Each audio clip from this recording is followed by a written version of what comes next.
हम अभी प्रयास ही कर रहे हैं, धीरे धीरे धीरे धीरे। अभी तो दिन भर में कृष्ण का स्मरण सिर्फ तभी होता है जब हम कृष्ण के सामने खड़े होते हैं, वो भी नहीं। कभी तो कोई आ जाता है, हरे कृष्णा माता जी, फिर लंबी चौड़ी बातचीत, हरे कृष्णा प्रभु जी, लंबी चौड़ी बातचीत।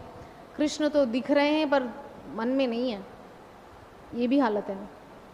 तो इस प्रकार से असली भक्ति योग जो है उसमें निरंतर कृष्ण का चिंतन बना रहता है। व्यक्ति संसार में रहता जरूर है लेकिन वो संसार के साथ नहीं रहता। ये होता है असली भक्ति योग, जिसकी चर्चा यहाँ पर हो रही है। वो है असली भक्ति योग। वो व्यक्ति है, सबके सामने दिख रहा है, लेकिन उसका अंतःकरण भगवान के पास है। जैसे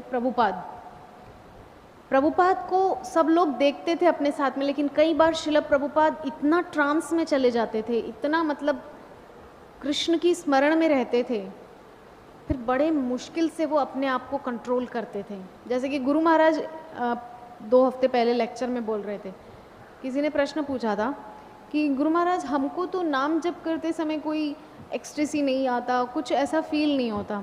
श्री गुरु महाराज ने कहा कि आपको पता नहीं कैसे नहीं होता, मैं तो बड़ी मुश्किल से अपने आप को कंट्रोल करता हूँ।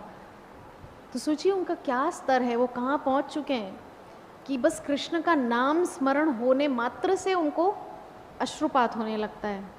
यही अवस्था गोपियों की थी और यही अवस्था महाप्रभु की थी। कृष्ण नाम कान में पड़ता है, वैसे ही महाप्रभु तुरंत बेहोश हो जाते थे और फिर कृष्ण नाम सुनकर के ही वो उनकी मूर्छा खुलता था। यही अवस्था राधा रानी की थी। हम सभी जानते हैं कि जब ये जगन्नाथ वाली लीला में हम सुनते हैं अक्सर कि जब भगवान द्वारिका से चले तो भगवान ब्रज जाने वाले हैं, उससे पहले बलराम जी को भेजा गया सबको सांत्वना देने के लिए कि भगवान आ रहे हैं। फिर पीछे पीछे सुभद्रा मैया भी गई हैं, हाँ, उसके बाद भगवान आए हैं। तो राधा रानी के शरीर में प्राण मतलब कहीं अटका हुआ था। जैसे ही कृष्ण नाम सुना है उन्होंने बलराम जी के मुख से, सुभद्रा मैया के मुख से कि आ रहे हैं, उनको थोड़ा सा चेतना प्राप्त हुई।